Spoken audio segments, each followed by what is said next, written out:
Hello, everyone, and welcome to a special Drinks with Friends with Chaitali Desai, who's this incredible person who is a master in human design. If you don't know what that is, she's going to explain all what that is because it's phenomenal.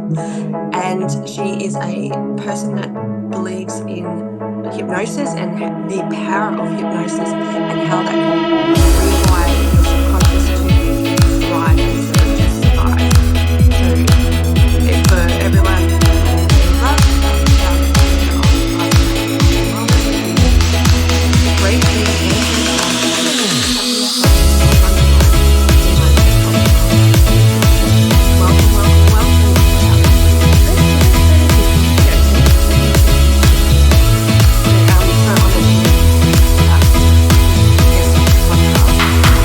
absolutely fascinated by the concept of human design and what it can actually unlock and how it can make you stop surviving and start thriving.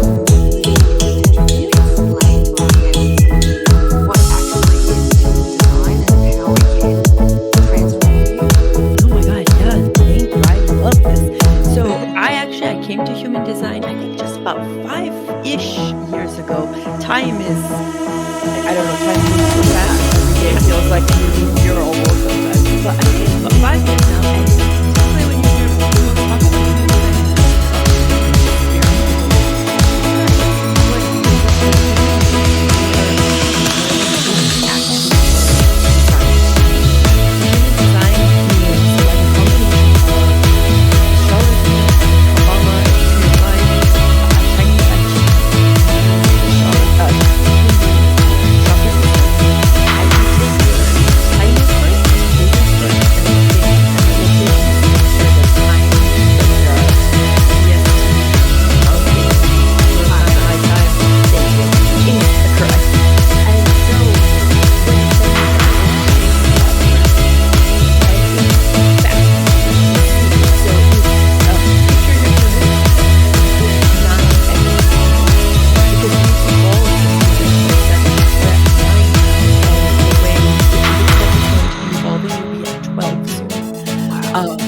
the soon, I'm using air quotes.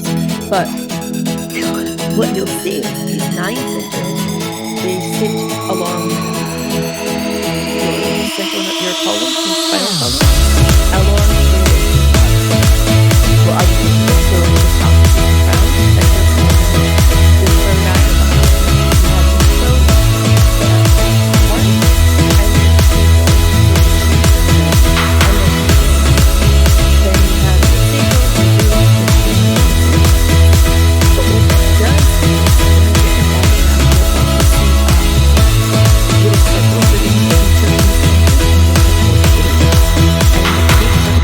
through what we call channels.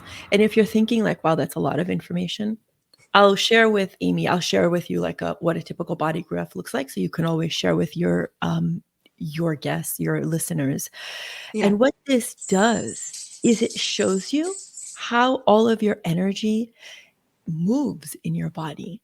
Because as much as we want to say we're all alike, it's true, we're all human, but everybody is designed differently. Yeah. And if you want to take it one step further, I know you have a medical background or you know a lot of the sciences. Human design is called the science of differentiation, and it's closely connected to DNA. So there's 64 gates, just like we have the 64 parts of our DNA. So it's so cool to see how the science and the spiritual kind of come together here. Yeah, that is really fascinating. For someone like myself who has a genetic disorder and a condition, this sort of stuff, this world has really opened up to me in the last few years because I've decided that Western medicine has its place, but it hasn't been helping me. So I'm still on a massive trajectory of 360, my spirit guide said, of complete transformation and, learning all these things about energy. And I've decided to become an energy healer. Oh, beautiful. And the power of hypnosis and the power of meditation and learning all the natural, how natural supplements and natural things can absolutely transform instead of the medical stuff. So this is just absolutely fascinating, especially with like when you've got a bit of science background as well. You're just like, oh, okay, yeah, no, that makes heaps of sense with the DNA and just incredible. Yeah, no, it is. It's so mind-boggling because oftentimes too, we think that there's something wrong with us because we've been conditioned to, we'll just take the hustle culture because I think everybody can relate to that, Yeah. Like you just have to keep going, keep going, keep going, even if there's like nothing left in your tank. Yeah. But so in human design, we have 4 energy types. Your generator, which also has manifesting generator. You have a projector, you have manifester, and you have a reflector. Well, the only people who have that innate, like constantly go, go, go energy are the generators. The other 3 types, if they try to do that, they're going to completely deplete themselves. And then you know what it ends up doing? And I'm sure you know this also with your background. It develops that negative feedback loop. Like, oh my God, I did everything everyone told me to do and nothing worked. It must be me. Where in reality, we are not all designed to be that way. Mm-hmm. Right. And so so much of the disconnection and the dis-ease that I think as humans that we feel is because of this. We are conditioned to be one way, very homogenized, very like 1 + 1 = 2. Yeah.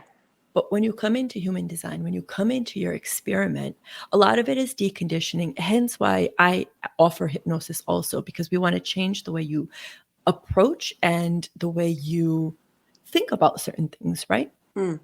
Again, hustle culture is a great one because if you're like, I'm a projector and you're telling me to get some rest, but then how am I going to make money, right? We want to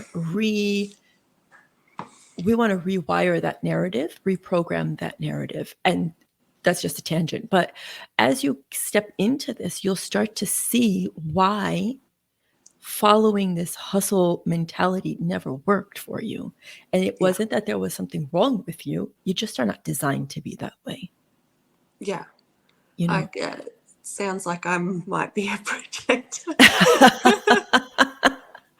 We'll definitely have to find out. But Yeah. it's so fascinating. And as you start to understand, when it comes to human design, there are several key elements I tell people right from the start, whether they're working with me or it's a complimentary call. You want to get really familiar with your energy type. So the 4 that I mentioned, manifesting generators and generators fall under generator. And that's 70% of the population. So you can see why there was always this thought process of, oh, you got to keep going. You got to keep going. 70% of the population has the energy to make that happen. And so knowing your energy type and your inner authority. So your inner authority is like your internal GPS. Yeah. And it tells you if you have the energy for this or if you don't have the energy for this. And it will vary. So myself, I have a sacral inner authority. And so I always tap in and I ask myself yes, no questions. Hey, does this sound exciting? No. Okay, next. And I use this in every aspect, even down to food. I'm sure you've heard me talk about food a gazillion times. Yes. But all the way down to even that simplest of things, like, hey, do I want pizza? No. Okay, do I want a salad? Yes. Do I want chicken with my salad? Yes. So you really learn to go within and then come with outside. So it's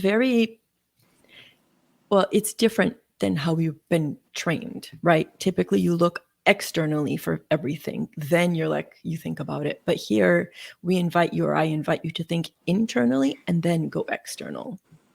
Yeah, that sounds, and you're right. We've been totally conditioned from pretty much birth to be a certain way and do certain things, and that's it's just to generation. Like they keep doing. You can see that in my background, which is law enforcement, the cycle of abuse or cycle of anything.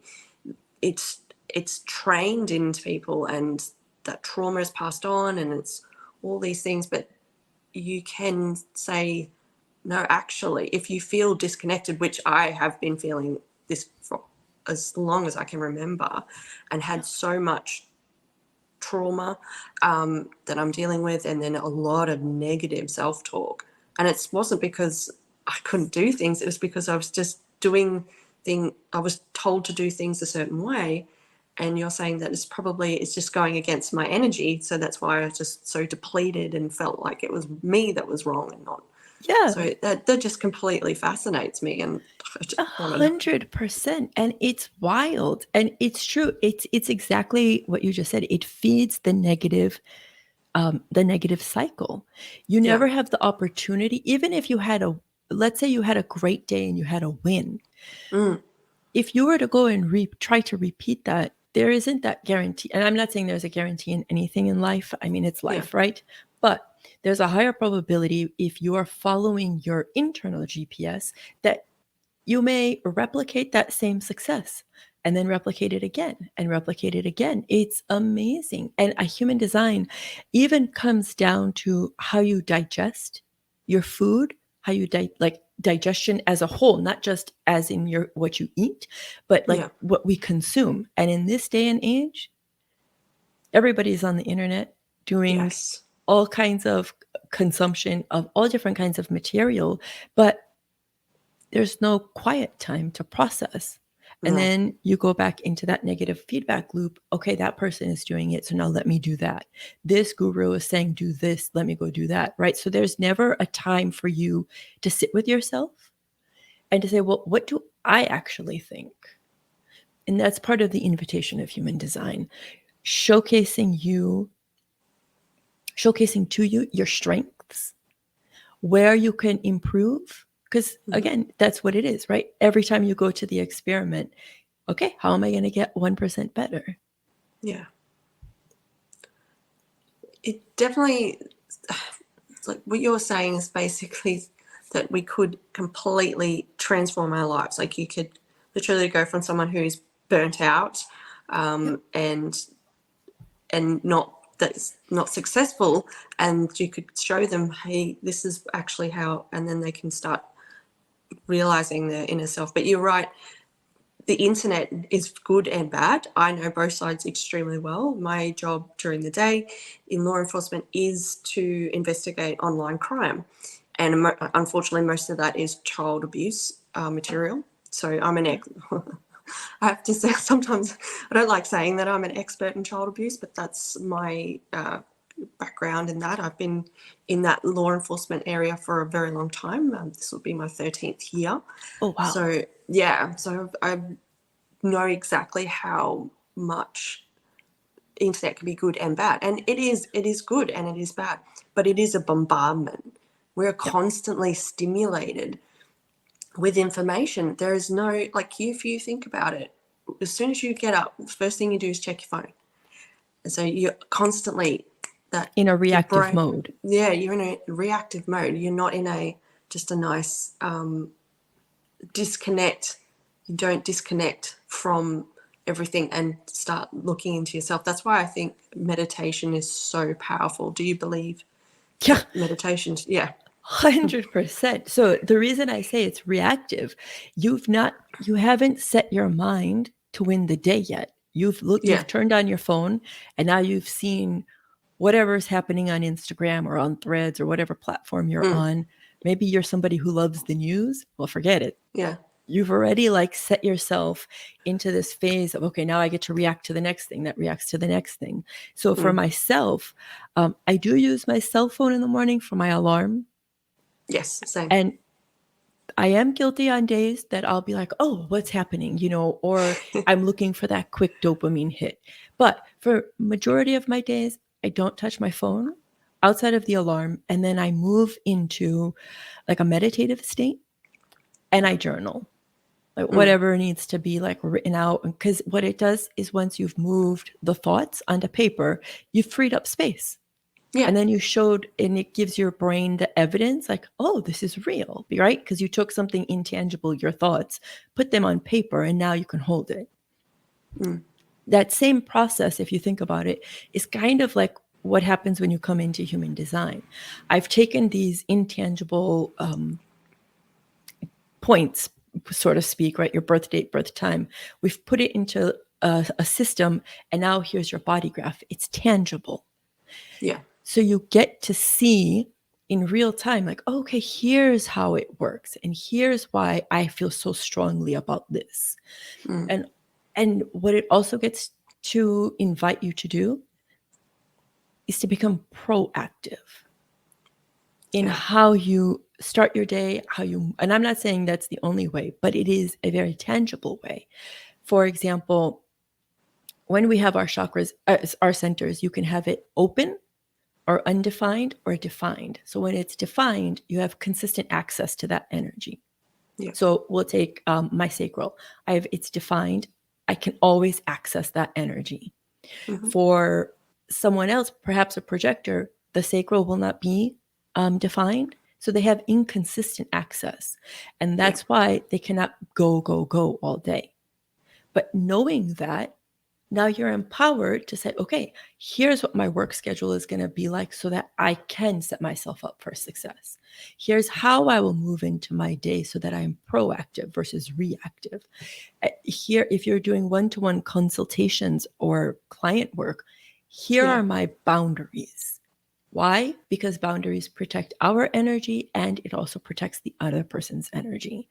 So it's almost like this indirect permission slip to actually live the life you feel inside. Because all of us, there's probably, if anyone is listening, there's an inkling that says, oh, this is interesting. That's what happened to me when I came to human design.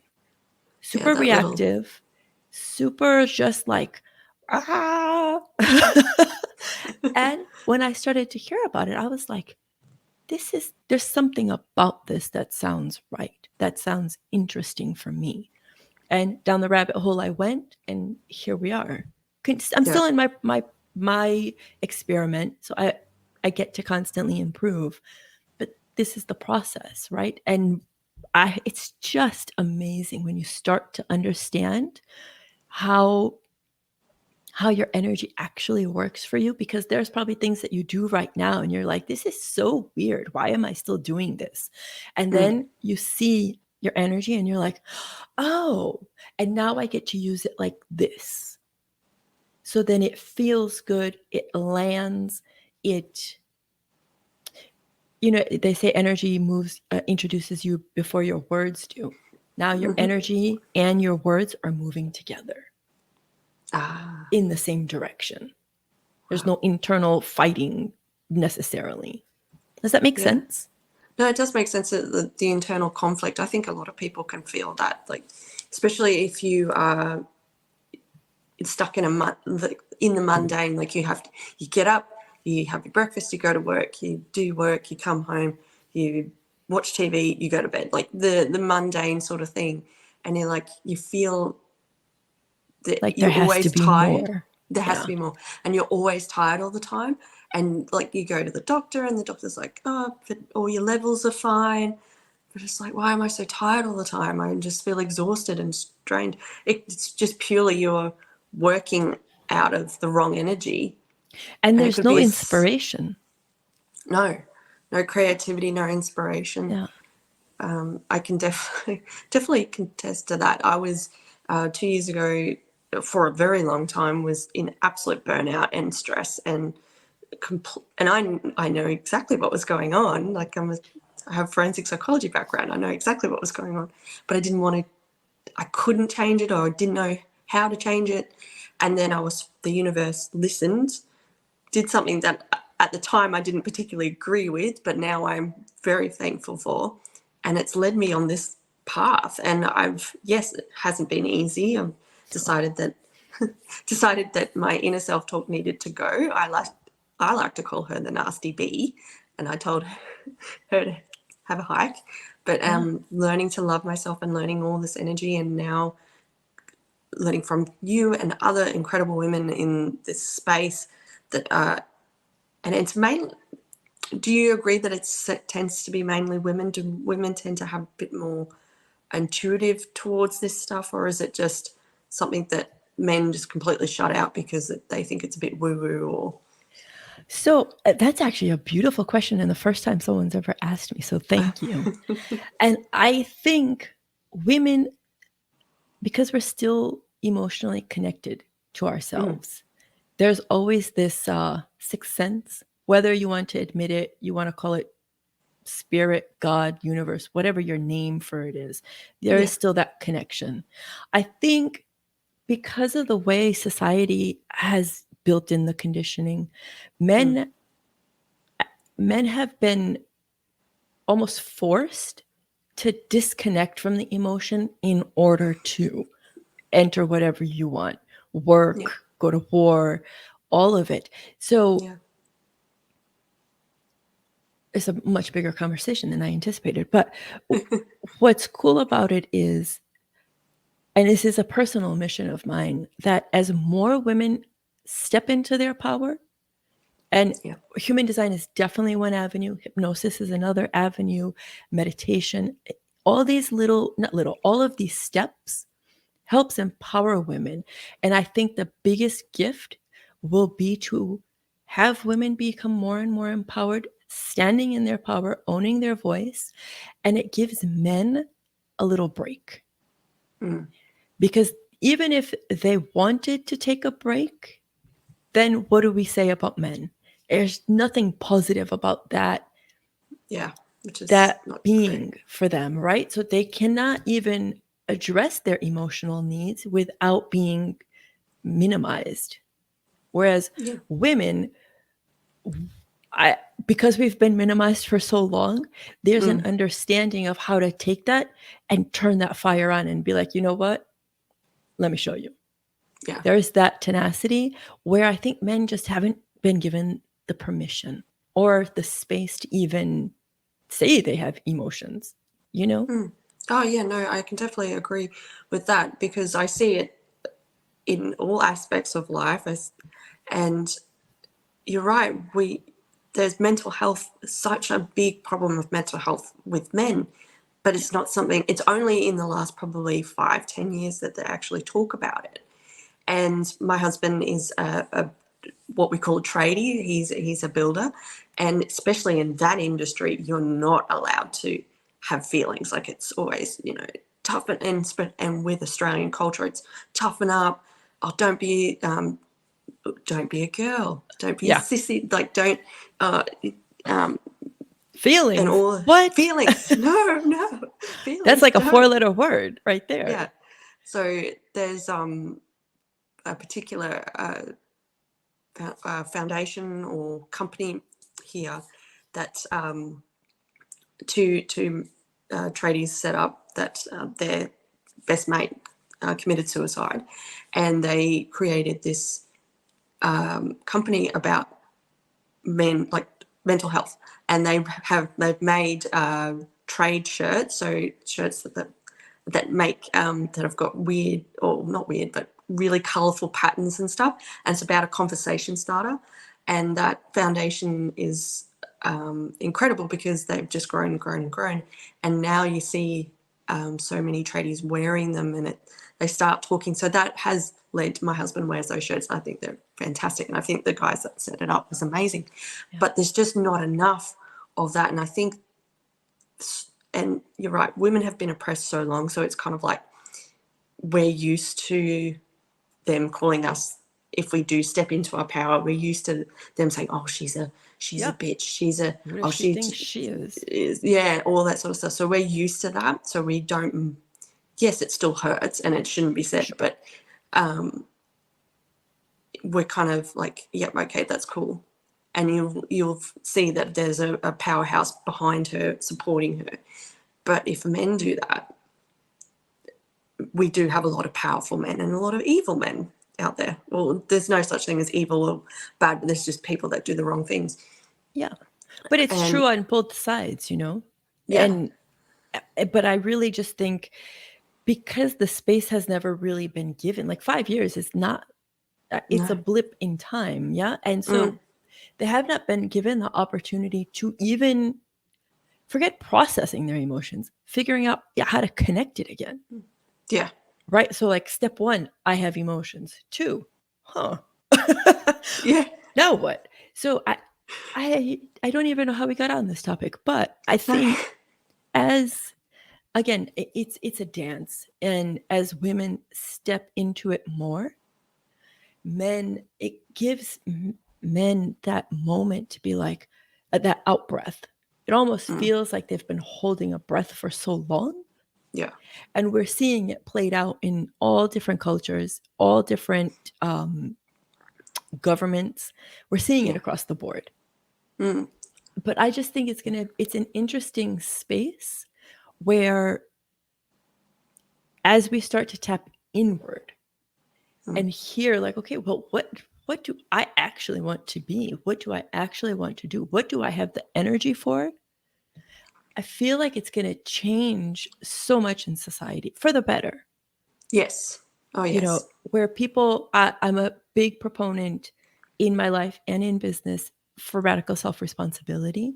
And this is one way to take responsibility for yourself, how you want to move in the world, and to tap into that power that you were given since you were born, Yeah. you know. I think this definitely, do you agree that this should be taught in schools? God, I wish it was. It's like finance. You know, they teach you algebra and calculus, but they don't teach you how to balance a budget. No. Like there are some things that if we could bring it into schools, and you know, if schools feels too far-fetched, even into like the workplace, Yeah. start these conversations. There's so much freedom in it for you, for the other. I wrote several articles actually talking about hypnosis for the workplace and Yeah. how it benefits, because as you know, hypnosis happens in the nervous system. So Mm-hmm. it naturally relaxes your body. Your stress comes down, your blood pressure starts to come down. Yeah. The number one issues at work is stress leading to Mm-hmm. burnout. Like there's a Yeah. direct correlation, Mm-hmm. you know. Yeah. Yeah. I wish. Yeah. Stress leads to so many medical issues. Yeah. So many. And I've experienced them myself, and I've witnessed, especially being in law enforcement, so many of my colleagues there's so many colleagues that have had cancer at a very young age. And you're like, how does that happen? And you look back and you go, well, they were extremely stressed for a long period of time, and so their body just basically gave out. And Yeah. unfortunately, that's the thing. But I definitely agree that hypnosis should be in the workplace. Our state has just brought in our people matter concept, which they bring in Zen energy healers Oh, wow. from, yeah, and do free energy healing, and it's just incredible. And it's so good.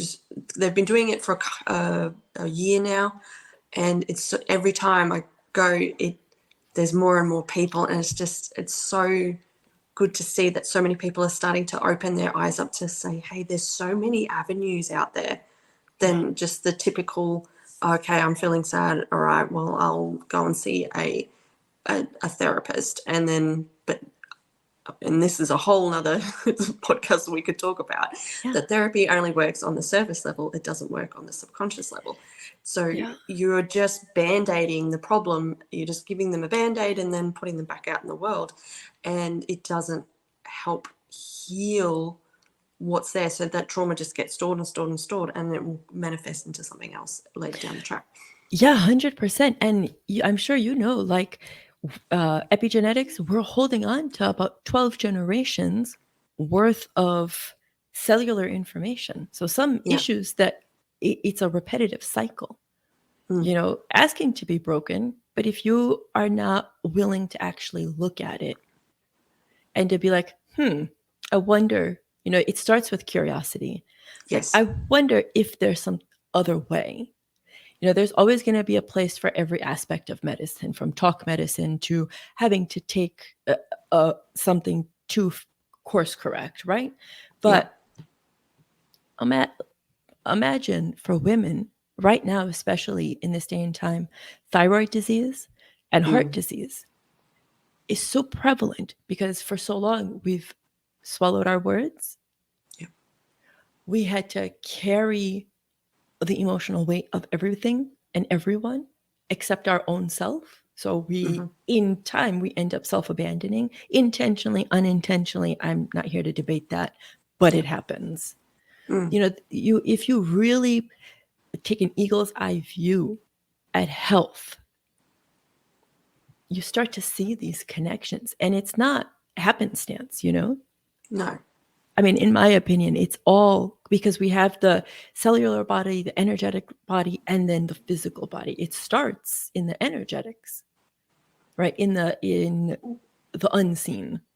Yes. And then by the time that you manifest it, good or bad, there's so much in between that I to answer your question, yeah, I really just wish we could have bigger conversations at an earlier age. Oh, for sure. Like I'm 30, what am I now? 37. So 36 or 35, I started this journey, and I wish, especially because of my condition, it's degenerative. If I knew this stuff in my 20s, I would have not had an eating disorder or heaps of mental health problems, because I would have learnt that I needed to do things and incorporate a whole bunch of natural things like naturopath, energy, meditation. Meditation for me has changed my life, and to the point where now I'm going to study to become an energy healer and sound healer, because I just believe in how powerful it is and how much it's changed me. My condition means I'm in a lot of pain. I don't take pain medication. Oh, wow. Because one, I follow an anti-inflammatory diet, so the power of food and power of natural remedies, but I don't take pain medication. I only take it when I absolutely need to, and that's normally to the point where I can't function. Yeah. But I hate taking it, and I'd rather meditate for 10 minutes than quickly pop a pill. And I find meditation helps a hell of a lot more than pain medication. And so I think that's my mission, to show especially people with my condition or people who have other muscular dystrophies like mine, that there is alternatives. You don't have to keep popping pills. I'm very much against pain medication. I'm a very big advocate against it, but I understand that there is a need for it. But I think in this society, in this day and age, especially at the moment, you go to hospital for a backache and they give you endone, and I don't know if it's called endone in the States, but No, I think it's like Tylenol 5. yeah, it's a horrible, horrible drug. It's one of the most addictive drug in the world, and they're giving it out like candy. Like they're giving it out and it's just mind boggles. But anyway, that's a whole other topic. I could randomly go on about that for a long time. Yeah, no, But no. I understand that we're getting close to time. So is there anything else you'd like the audience to know about, or how to contact you, or if they want anything like that? What would you like to finish on? For sure. But I just wanted to say meditation is actually, you put yourself in the alpha brainwave. Yes. So it's a form of self-hypnosis. Hypnosis takes you into theta, but the fact that you practice that is so good because, again, you're helping lower your body's stress responses. So for anyone, for all of your listeners, find something of that state that is beneficial for you. You want to look in the alpha brainwave, right? You could do meditation, you could do meditative music, you could do a guided visualization. So find something that works for you and start there. If you're wanting to learn more about your human design, I offer sessions, and same with hypnosis. If you're wanting to shift the way I work mind, body, soul business, because we are not separate. I don't believe in a box. And the work I do is so high touch and intimate based on your needs. Yeah. But these are different ways that you can enter my world. And right now, I have two things. I have the deep sleep hypnosis that I'm offering complimentary because I am shocked at just how beneficial sleep is. I mean, now I finally understand why Ariana Huffington wrote that whole book on sleep. Phenomenal. Yeah. Phenomenal. And then I'm working on a few other things, but right now, like, depending on what your needs are, if you're more curious about your human design, I invite you to really explore, because and I don't use this lightly because I don't like a lot of hype words, but it really was life-changing Yeah. and life validating. Yeah. That's probably the bigger word, validating or fulfillment.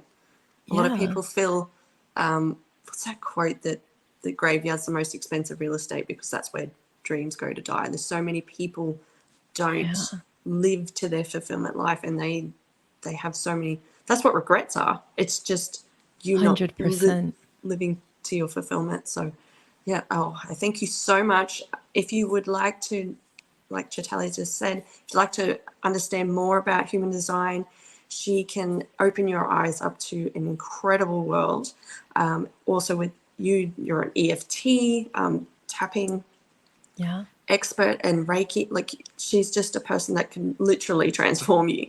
So if you're interested, I will put all her information in the show notes so you can get in contact with her. Thank you so much. I'm so honored that you came on today. Thank you. I appreciate this, and I appreciate the conversation. It's beautiful. So remember, I hope you have a wonderful day, whatever time you're listening to this, and remember to refill your glass and get your thirst back for life. Bye.